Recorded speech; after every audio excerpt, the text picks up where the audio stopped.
What's up my friends, welcome back to the channel. So I may have found a way to make shelf-stable sweet vermouth, which I believe is pretty exciting because I know shelf life of ingredients is something that matters a lot to you, especially when it comes to wine-based ingredients. So if that works, that's gonna be fantastic. Plus the process to make this is really not that complicated and you can apply it to any DIY vermouth recipe. Today we're gonna make a strawberry, tarragon, and rhubarb root sweet vermouth, which is super refreshing, and it makes a mean strawberry Negroni, which I believe is gonna be super popular within my entourage this spring, and I hope it's gonna be the same for you. So without further ado, if you guys are ready, let's go.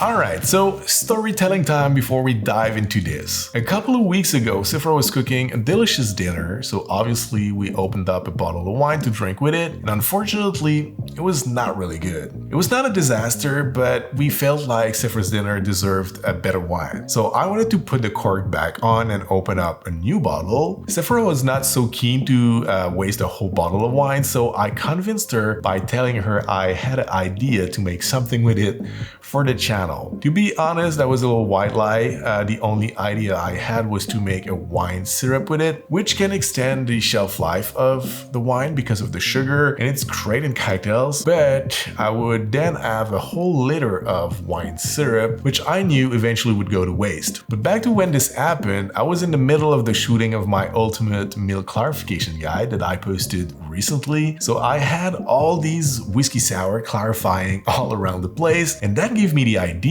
One of the reasons why we clarified cocktails with milk is to extend the shelf life of the cocktails by stripping down most of what oxidizes in a drink, like tannins. So if I milk wash a bottle of wine, I would remove most of its tannins and it would probably become shelf stable. But would it taste good? Would it really work? I had to try it. And to be honest, so far I'm pretty impressed and satisfied with the results. I kept the wine for 1 week before infusing it, so no added sugar, no fortification, no nothing. And after 1 week, it tasted the exact same thing as on the first day. So for me, it seemed pretty stable. So I made the vermouth with it and the result was, in my opinion, fantastic. So even though I'm not fully sure it is completely shelf stable, I know the shelf life of it will be at least as long as regular sweet vermouth, and because the recipe is super tasty, it's really worth it in my opinion to share it. So what I suggest we do today is I'm gonna walk you through the process of making this, the clarification and the vermouth recipe. And on the side of this, I also made another recipe, another batch of vermouth that's gonna infuse at room temperature and it's gonna be ready in a couple of weeks. So in probably 1 month from now, we're gonna make a part 2 of this video to see how this whole thing worked out and how the vermouths reacted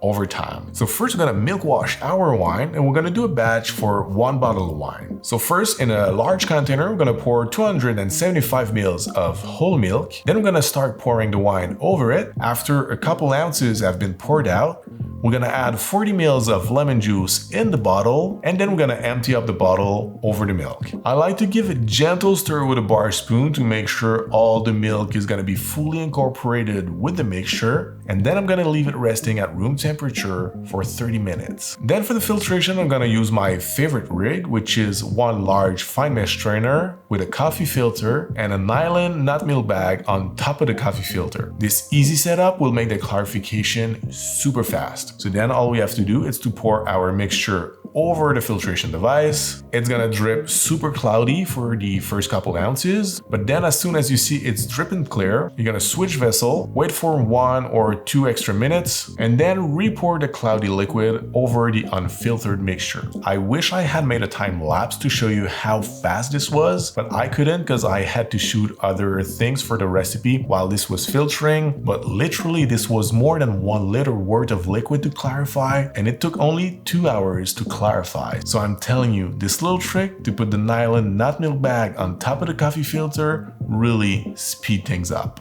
This is going to yield 900 ml of clarified wine, and I'm going to use it to make 2 separate batches, one cooked sous vide and one infused at room temperature. So the quantities I'm going to give you for the botanicals, the sugar, the vodka for the fortification is going to be for half of 900 ml, which is 450 ml of clarified wine. So if you want to make one single batch using the whole 900 ml, just double up everything, the botanicals, the sugar, and the vodka. So now that we have our base, we also need to make some caramelized sugar. That's going to sweeten the vermouth, but it's also going to add a little bit of bitterness and some caramelized flavors, which really make a difference. So first in a saucepan over medium-high heat, we're going to add 225 grams of sugar and about 1 ounce of water. We're gonna let it cook until it caramelizes, but we don't want to cook it too much to develop too much bitterness. So as soon as it changes color and the crystals are melted, you're gonna take it out of the heat and pour it over parchment paper laid on a baking sheet, and be very cautious because this is extremely hot. Then you simply set it aside until it hardens. Once it's done, you're gonna smash it in pieces and weight 100 grams of it. So now that we're done with the prep, we can start our batch. We're gonna need our other ingredients and botanicals. So if you want, you can take a screenshot of this for the quantities, but I'm gonna run you through all of them one by one in a second. So first, in a sous vide bag, we're gonna add our 100 grams of caramelized sugar, 90 grams of fresh sliced strawberries, 8.5 grams of orange zest, and when zesting the orange, be careful to take as little white pith as possible to avoid undesired bitterness. Then we're gonna add 2.3 grams of rhubarb root, 0.9 grams of echinacea, 0.8 grams of dried tarragon, 0.7 grams of vanilla bean sliced in two,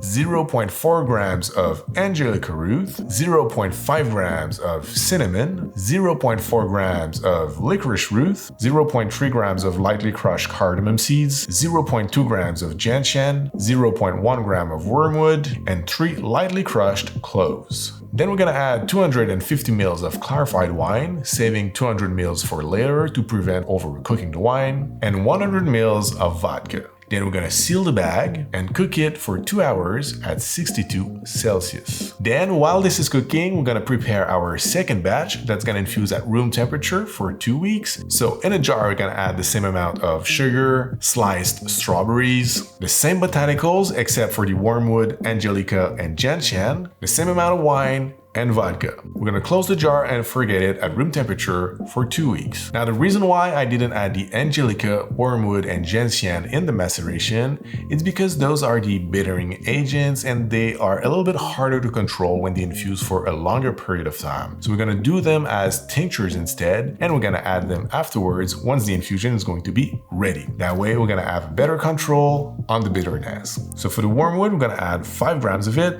with 120 ml of vodka. For the angelica, we're gonna add 12 grams of ground angelica with 60 ml of vodka. And the same thing, 12 grams of ground gentian with 60 ml of vodka for the gentian tincture.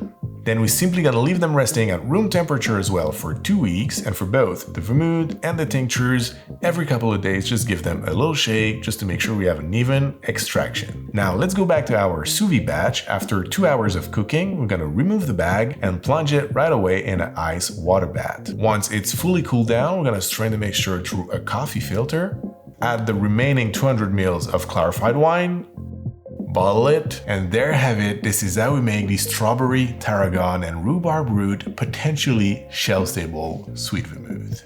Let's give it a try.